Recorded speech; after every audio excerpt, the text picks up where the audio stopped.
ತಾಲ್ಲೂಕು ನ್ಯೂಸ್ಗೆ ಸ್ವಾಗತ. ಕನ್ನಡ ಚಿತ್ರನಟಿ ರನ್ಯಾ ರಾವ್ ಮತ್ತು 127 ಕೆಜಿ ಚಿನ್ನದ ಸ್ಮಗ್ಲಿಂಗ್, ಸುಪ್ರೀಂ ಕೋರ್ಟ್ ತೀರ್ಪಿನ ಬೆಚ್ಚಿಬೀಳಿಸುವ ಸತ್ಯಗಳು.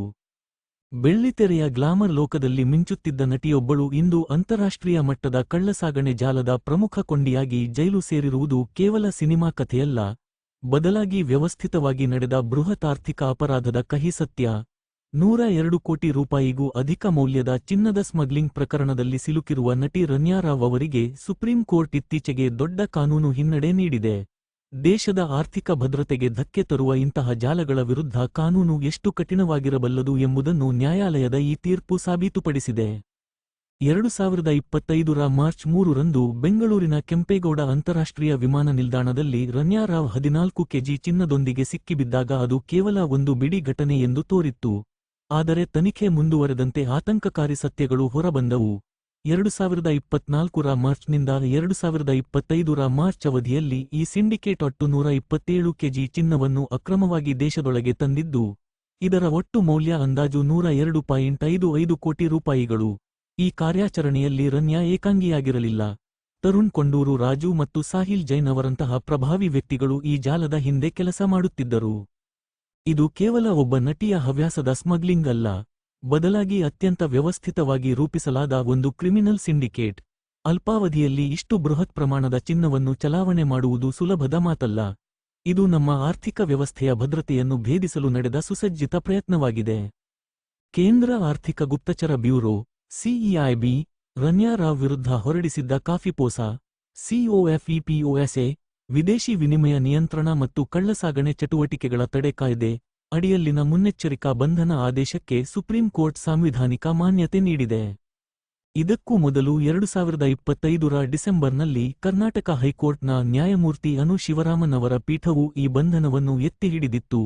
ಆರೋಪಿಗಳ ಪರವಾಗಿ ಅವರ ತಾಯಂದಿರಾದ ಎಚ್.ಎಸ್. ರೋಹಿಣಿ, ರಮಾ ರಾಜು ಮತ್ತು ಪ್ರಿಯಾಂಕಾ ಸರ್ಕಾರಿಯಾ ಸಲ್ಲಿಸಿದ್ದ ಹೇಬಿಯಸ್ ಕಾರ್ಪಸ್ ಬಂದಿ ಪ್ರತ್ಯಕ್ಷೀಕರಣ ಅರ್ಜಿಗಳನ್ನು ನ್ಯಾಯಾಲಯವು ಸಂಪೂರ್ಣವಾಗಿ ವಜಾಗೊಳಿಸಿದೆ.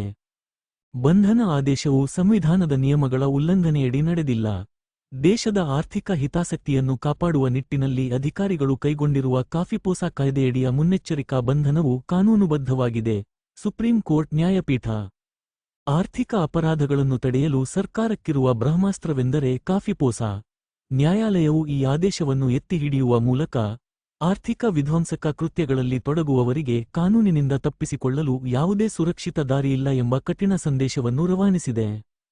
ಈ ಪ್ರಕರಣದ ತೀರ್ಪಿನಲ್ಲಿ ಸುಪ್ರೀಂ ಕೋರ್ಟ್ನ ನ್ಯಾಯಮೂರ್ತಿಗಳಾದ ಎಂ ಸುಂದರೇಶ್ ಮತ್ತು ಎನ್ ಕೋಟೀಶ್ವರ್ ಸಿಂಗ್ ಅವರು ಒಂದು ಮಹತ್ವದ ತಾಂತ್ರಿಕ ಅಂಶವನ್ನು ಸ್ಪಷ್ಟಪಡಿಸಿದ್ದಾರೆ. ಸಂವಿಧಾನದ ಅನುಚ್ಛೇದ 22(3)(b) ಮತ್ತು ಕಾಫಿಪೋಸಾ ಕಾಯ್ದೆಯ ಸೆಕ್ಷನ್ 8(e) ಅಡಿಯಲ್ಲಿ ಮುನ್ನೆಚ್ಚರಿಕಾ ಬಂಧನಕ್ಕೊಳಗಾದವರಿಗೆ ಸಲಹಾ ಮಂಡಳಿಯ ಅಡ್ವೈಸರಿ ಬೋರ್ಡ್ ಮುಂದೆ ವಕೀಲರ ಪ್ರಾತಿನಿಧ್ಯವನ್ನು ಪಡೆಯುವ ಮೂಲಭೂತ ಹಕ್ಕು ಇರುವುದಿಲ್ಲ. ಸ್ಮಗ್ಲಿಂಗ್ನಂತಹ ಗಂಭೀರ ಆರ್ಥಿಕ ಅಪರಾಧಗಳನ್ನು ತಡೆಯುವ ನಿಟ್ಟಿನಲ್ಲಿ ಈ ಕಾಯ್ದೆಯು ಸಾಮಾನ್ಯ ಕ್ರಿಮಿನಲ್ ಕಾನೂನುಗಳಿಗಿಂತ ಭಿನ್ನವಾಗಿ ಕೆಲಸ ಮಾಡುತ್ತದೆ. ಇಲ್ಲಿ ಗಮನಿಸಬೇಕಾದ ಅಂಶವೆಂದರೆ, ಇದು ಶಿಕ್ಷಾರ್ಹ ಬಂಧನವಲ್ಲ, ಪ್ಯೂನಿಟಿವ್ ಡಿಟೆನ್ಷನ್, ಬದಲಾಗಿ ಮುನ್ನೆಚ್ಚರಿಕಾ ಬಂಧನ, ಪ್ರಿವೆಂಟಿವ್ ಡಿಟೆನ್ಷನ್. ದೇಶದ ಆರ್ಥಿಕತೆಗೆ ಕೊಡಲಿ ಪೆಟ್ಟು ನೀಡುವ ಜಾಲಗಳನ್ನು ಹತ್ತಿಕ್ಕಲು ಈ ಕಾನೂನು ಎಷ್ಟು ಕಠಿಣವಾಗಿದೆ ಎಂದರೆ, ವಕೀಲರ ಸಹಾಯ ಪಡೆಯುವ ಅವಕಾಶವನ್ನು ಇಲ್ಲಿ ನಿರ್ಬಂಧಿಸಲಾಗಿದೆ. ಇದು ಆರ್ಥಿಕ ಅಪರಾಧಿಗಳ ಪಾಲಿಗೆ ಅತ್ಯಂತ ಕಹಿ ಸತ್ಯ. ಬಂಧನದ ವೇಳೆ ರನ್ಯಾ ರಾವ್ ಅವರ ದೇಹದಲ್ಲಿ ಬಚ್ಚಿಟ್ಟುಕೊಂಡು ಸಾಗಿಸುತ್ತಿದ್ದ 12.56 ಕೋಟಿ ರೂಪಾಯಿ ಮೌಲ್ಯದ ಚಿನ್ನವನ್ನು ಕೆಂಪೇಗೌಡ ಅಂತಾರಾಷ್ಟ್ರೀಯ ವಿಮಾನ ನಿಲ್ದಾಣದಲ್ಲಿ ವಶಪಡಿಸಿಕೊಳ್ಳಲಾಗಿತ್ತು. ಆದರೆ ಅಕ್ರಮದ ಆಳ ಇದಕ್ಕಿಂತಲೂ ಹೆಚ್ಚಿತ್ತು.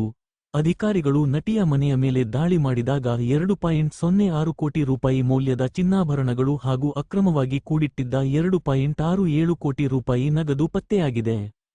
ಮನೆಯಲ್ಲಿ ಪತ್ತೆಯಾದ ಬೃಹತ್ ಪ್ರಮಾಣದ ನಗದು ಮತ್ತು ಚಿನ್ನವು ಈ ಅಕ್ರಮ ವ್ಯವಹಾರದ ಕರಾಳ ಮುಖವನ್ನು ಅನಾವರಣಗೊಳಿಸುತ್ತದೆ. ಸ್ಮಗ್ಲಿಂಗ್ ಮೂಲಕ ಗಳಿಸಿದ ಕಪ್ಪು ಹಣವನ್ನು ಹೇಗೆ ನಗದು ರೂಪದಲ್ಲಿ ಸಂಗ್ರಹಿಸಿಡಲಾಗುತ್ತಿತ್ತು ಎಂಬುದು ಈಗ ಜಾರಿ ನಿರ್ದೇಶನಾಲಯದ ತನಿಖೆಯ ಮುಖ್ಯ ಕೇಂದ್ರಬಿಂದುವಾಗಿದೆ. ಈ ಹಣದ ಮೂಲದ ಬೆನ್ನು ಬಿದ್ದಿರುವ ಅಧಿಕಾರಿಗಳಿಗೆ ಇನ್ನೂ ಅನೇಕ ದಿಗ್ಭ್ರಮೆಗೊಳಿಸುವ ಮಾಹಿತಿಗಳು ಸಿಗುವ ಸಾಧ್ಯತೆಯಿದೆ. ರನ್ಯಾ ರಾವ್ ಮತ್ತು ಅವರ ಸಹಚರರ ವಿರುದ್ಧ DRI, CBI, CBI ಮತ್ತು ಇಡಿ ಸಂಸ್ಥೆಗಳು ಏಕಕಾಲದಲ್ಲಿ ತನಿಖೆ ನಡೆಸುತ್ತಿವೆ. ಸುಪ್ರೀಂ ಕೋರ್ಟ್ನಲ್ಲಿ ಮೇಲ್ಮನವಿ ವಜಾಗೊಂಡಿರುವುದರಿಂದ ಆರೋಪಿಗಳು ಕನಿಷ್ಠ 1 ವರ್ಷದವರೆಗೆ ಜೈಲಿನಲ್ಲೇ ಕಳೆಯಬೇಕಾದ ಅನಿವಾರ್ಯತೆ ಎದುರಾಗಿದೆ. 127 ಕೆಜಿ ಚಿನ್ನದ ಮೂಲ ಮತ್ತು ಈ ಹಣ ಎಲ್ಲಿಗೆ ಹರಿಯುತ್ತಿತ್ತು ಎಂಬ ತನಿಖೆ ಈಗ ತೀವ್ರಗೊಂಡಿದೆ. ಗ್ಲಾಮರ್ ಪ್ರಪಂಚದ ಲಕಲಕಿಸುವ ಬೆಳಕಿನ ಮರೆಯಲ್ಲಿ ನಡೆಯುವ ಇಂತಹ ಸಂಘಟಿತ ಆರ್ಥಿಕ ಅಪರಾಧಗಳು ನಮ್ಮ ದೇಶದ ಆರ್ಥಿಕ ಅಡಿಪಾಯಕ್ಕೆ ಎಷ್ಟು ಅಪಾಯಕಾರಿ ಎಂಬುದನ್ನು ಈ ಪ್ರಕರಣವು ತೆರೆದಿಟ್ಟಿದೆ. ಬಣ್ಣದ ಲೋಕದ ಸೆಲೆಬ್ರಿಟಿಗಳು ಸಮಾಜಕ್ಕೆ ಮಾದರಿಯಾಗಬೇಕೇ ಹೊರತು ಕೋಟಿ ಹಣದ ಆಸೆಗಾಗಿ ಅಕ್ರಮ ಜಾಲದ ದಾಳಗಳಾಗಬೇಕೇ? ಇದು ಇಂದಿನ ಸಮಾಜ ಚಿಂತಿಸಬೇಕಾದ ವಿಚಾರ. ನಮಸ್ಕಾರ, ಇದು ತಾಲ್ಲೂಕು ನ್ಯೂಸ್ ಸಾಮಾಜಿಕ ಸಮಾನತೆ ಸ್ಪಷ್ಟತೆ.